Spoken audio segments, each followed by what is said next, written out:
Bonjour à tous, j'espère que vous allez bien. On se retrouve dans un update lecture et j'ai pas mal de livres à vous présenter, des livres dont je vous ai déjà parlé dans mes vidéos précédentes et sur lesquels je vais passer assez rapidement, et d'autres dont je vous ai pas encore parlé et sur lesquels je vais un peu plus m'étendre. On commence avec Avant toi de Jojo Moyes, sur lequel je vais pas discourir 100 ans. J'ai fait une vidéo du livre-film sur ce sujet, juste très rapidement, à savoir que j'ai vraiment beaucoup aimé ce roman. Ça n'a pas été le coup de cœur que j'espérais, comme beaucoup d'autres personnes ont eu un coup de cœur pour ce roman, mais j'ai quand même vraiment beaucoup apprécié ma lecture. J'ai vraiment aimé le personnage de Lou, j'ai aimé la relation qu'il y a entre Lou et Will, qui est donc tétraplégique. J'ai beaucoup aimé le background aussi que l'auteur fait, puisque effectivement on a la relation et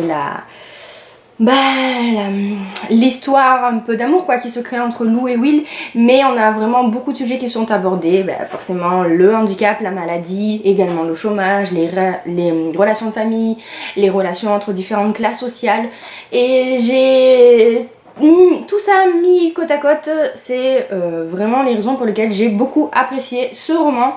Quant à lire la suite, dont je n'ai pas parlé d'ailleurs dans la vidéo sur Avant toi, lire la suite, je ne sais pas. Voilà, je verrai quand il sortira en poche, après toi donc. Je me tâte pour l'instant, on verra bien.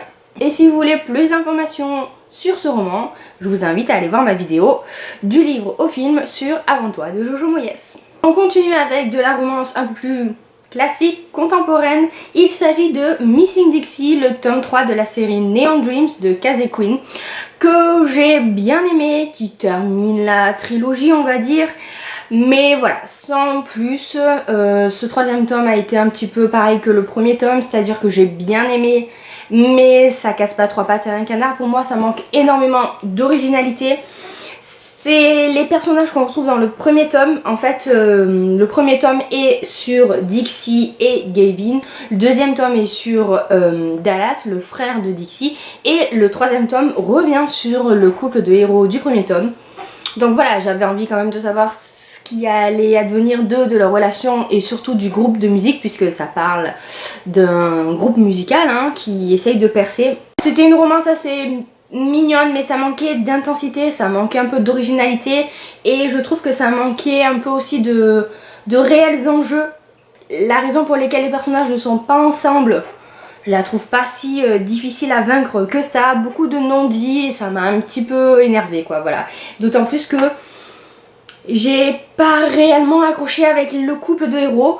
Donc voilà, tout ça a entraîné le fait que c'était plutôt pas mal, mais pas exceptionnel, d'où ma note de 3,75 sur 5, parce que voilà, c'était une lecture sans plus. On passe à quelque chose qui était beaucoup mieux, il fallait s'y attendre de toute façon de la part d'une de mes auteurs favorites. Il s'agit de Kresley Cole avec le 13e tome des Ombres de la Nuit, Poison éternel, que j'ai adoré et qui, comme d'habitude, quasiment avec tous les tomes de cette série, a été un gros coup de cœur. Cette fois-ci, on va retrouver Jo, de son vrai nom Joséphine, qui est la sœur d'un personnage qu'on a entreaperçu dans les tomes d'avant, enfin, bref, et de Rune. Alors, comment faire simple tout en restant assez explicite et précise? Joséphine est une créature du mythos, mais elle ne le sait pas. Voilà, elle a un passé assez difficile, puisque elle a été retrouvée dans la rue à 8 ans avec son petit frère dans les bras sans aucun souvenir. Ils ont échappé au système et ils ont vécu un petit peu comme des SDF jusqu'au jour où Jo abandonne son petit frère à une personne de confiance, on va dire, qu'elle sait qui s'occupera bien de lui, parce qu'elle se découvre des pouvoirs très étranges. Elle ne sait pas quoi faire, elle pense être la seule personne ayant des pouvoirs, elle ne connaît pas tout ce qui est cette société du mythos, jusqu'au jour où, quand elle a je sais plus quoi, 22-23 ans, bref, bien plus tard, elle va rencontrer Rune qui est une sorte de démon un petit peu bizarre. C'est un sombre fae, c'est-à-dire que c'est un croisement entre un démon et un fae. Et Rune va l'initier tout doucement au monde du mythos, lui faire comprendre qu'elle n'est pas la seule créature surnaturelle qui existe sur Terre et on va se rendre compte en fait qu'il y a d'énormes enjeux autour de ces deux personnages qui ont pour mission, chacun pour des raisons différentes, de traquer Nyx. Nyx qui est la devineresse, la Valkyrie dont on entend parler, qu'on connaît depuis le premier tome, qui est le personnage le plus intriguant de la série. Et d'ailleurs Chris Lecole a dit qu'elle finirait la série par ce personnage-là, par le tome sur ce personnage-là. Donc bon, ça sera juste génial, même si ça sera le dernier tome, ça sera juste génial. Bref, parenthèse. Du coup voilà, on est en plein dans l'accession, enfin, ça y est.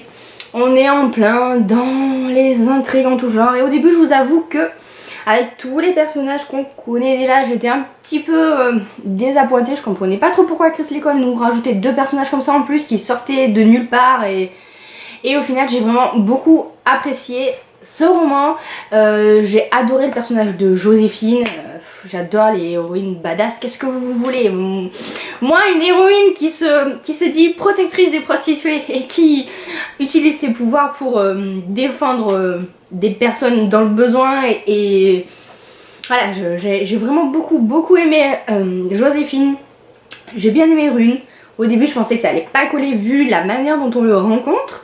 Et au final, c'est un personnage aussi que j'ai vraiment bien aimé. Chris Lecole, elle sait faire des héros mal alpha comme on les aime. Et voilà, forcément, ça a fonctionné. Donc ça a été un réel plaisir de lire ce roman. Je lui ai mis 5 sur 5 parce que ça a été un coup de cœur. Et je vais vous le redire encore une fois. Lisez Les Ombres de la Nuit. On change de registre et cette fois on part dans le young adulte et le roman post-apocalyptique puisque j'ai terminé la série La 5e vague de Rick Yancey. En fait, j'ai relu le tome 2, La Mer Infinie, que j'ai relu très rapidement. J'ai pris encore plus de plaisir à cette relecture. J'ai vraiment bien aimé. De toute façon, je connaissais l'histoire, mais je voulais vraiment avoir l'intrigue en tête pour me replonger dans ce 3e tome. Mais tout ça, je vous l'ai déjà dit dans ma vidéo sur la série La 5e vague, que je vous invite à regarder et dont je vous mettrai le lien sous la vidéo en barre d'infos. Bref, donc je vais aller vite sur ces deux romans. Une relecture que j'ai bien aimée, je savais à quoi m'attendre et pour le coup, l'histoire qui m'avait paru un petit peu complexe à la première lecture, ben, on va dire que j'ai un petit peu mieux compris, il me semble. Et du coup, j'étais bien d'attaque pour ce 3e tome, très rapidement. Je l'ai un petit peu moins aimé que les autres. Mon préféré restera toujours le premier, qui a été un énorme coup de cœur. Ici, ben, Rick Yancey, il y va pas de main morte, quoi. Et sans rien vous dire, bien sûr, sans aucun spoiler, j'ai eu le cœur déchiré par certains aspects. J'ai été soulagée par d'autres. Et voilà. Qu'est-ce qu'on peut dire dessus? On peut dire que c'est une fin, ben, inévitable, je pense, vu l'écriture très brute, très cash de l'auteur, qui ne nous a jamais rien épargné, il ne devait donc pas nous épargner non plus pour la fin. Voilà, je accepte pas, enfin comment dire, je ne cautionne pas tous les choix qu'il a fait dans cette 3e partie, mais je les accepte et voilà. Contrairement au second tome, dans celui-ci il y a beaucoup d'action, les événements s'enchaînent, on sent qu'on est à la fin de la série. Et voilà, l'intrigue bien, mais peut-être un petit peu simple. Du coup, je peux dire que j'ai enfin terminé la série La 5e vague. Ça faisait un moment que je voulais lire ce dernier tome. Et ben, c'est fait. Et vous comprenez bien qu'après avoir lu un roman si déchirant, j'avais besoin d'une lecture doudou, une lecture un petit peu mignonne. Et pour le coup, j'avais un service presse qui s'y prêtait particulièrement à portée de main. Il s'agit de Un amour sans fin de Kendra Leigh Castle, que j'ai bien aimé, c'était plutôt mignon. C'est l'histoire de Sam, une jeune femme qui a, je sais plus quel âge, 28 ans, enfin quelque chose comme ça, qui revient dans sa petite ville natale après avoir, on va dire, essuyé un gros échec dans sa carrière à New York. Elle n'a jamais été très appréciée dans cette petite ville parce que sa famille a toujours été considérée comme excentrique et elle n'échappait pas à la règle. Et le problème c'est que elle a eu le cœur brisé étant adolescente par Jake, qui était son ami jusqu'au jour où bah voilà, il lui a tourné le dos. Et donc des années plus tard, il me semble 10 ans plus tard, quand elle revient, et bien sur qui elle tombe? Évidemment sur Jake. Donc voilà, une romance assez classique, on va dire. J'ai bien aimé l'ambiance qui se dégageait de cette petite ville des États-Unis, voilà, où tout le monde se connaît, tout le monde parle sur tout le monde et pour le meilleur et pour le pire, j'ai bien aimé le personnage de Sam, vraiment, cette jeune femme qui n'hésite pas à... Enfin, qui apprend à se défendre bien qu'elle n'en ait pas eu l'habitude et qui se découvre beaucoup plus forte qu'elle ne le croyait. Ça m'a bien plu. Après, Jake, pour le coup, je l'ai trouvé un petit peu trop parfait. Bon, ce mec n'a aucun défaut. Voilà, à part que, soi-disant, il ne sait pas décorer sa maison. Ce mec a toujours les mots qu'il faut, au moment qu'il faut, avec le geste qu'il faut. Ouais, on est d'accord qu'on lit pas de la romance pour que ce soit pour le côté très réaliste de l'histoire, mais quand même là faut pas pousser.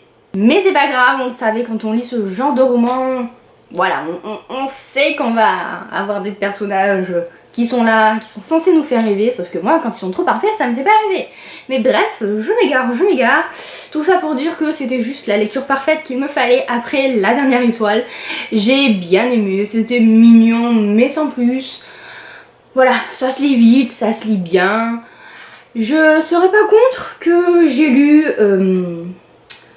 Publie la suite, puisque le deuxième tome j'ai vu est sur sa sœur et le troisième tome est sur sa patronne, et là pour le coup j'ai très envie de découvrir l'histoire de Zoé. Donc voilà, c'est une romance assez sympathique, ça casse pas trois pattes à un canard, ça c'est certain, mais c'est plutôt léger, et si vous avez envie d'une lecture sans prise de tête pour l'été, hein, bah c'est juste parfait. Voilà, cette lecture est terminée. Vous l'avez compris, si vous voulez plus de détails sur mes avis, il faudra regarder les autres vidéos dont je vous ai parlé. Sur ce, moi je vais vous laisser, j'ai plein de choses à faire, hein. Le mariage est dans quelques jours, donc voilà, on va s'activer un petit peu. Je vous fais plein de gros bisous. J'espère tourner quelques petites vidéos d'ici là pour vous en donner plein avant mon absence de 3 semaines quoi. On croise les doigts, hein, on espère que ça va se faire. Bref, je vous fais plein de gros bisous, je vous souhaite de très bonnes lectures et à bientôt dans une prochaine vidéo. J'ai fait une vidéo du film, du livre-film, décidément j'y arrive pas. Hein. Et elle pense être la seule, enfin elle ne sait pas. On change de registre cette fois, on part dans de la young adulte.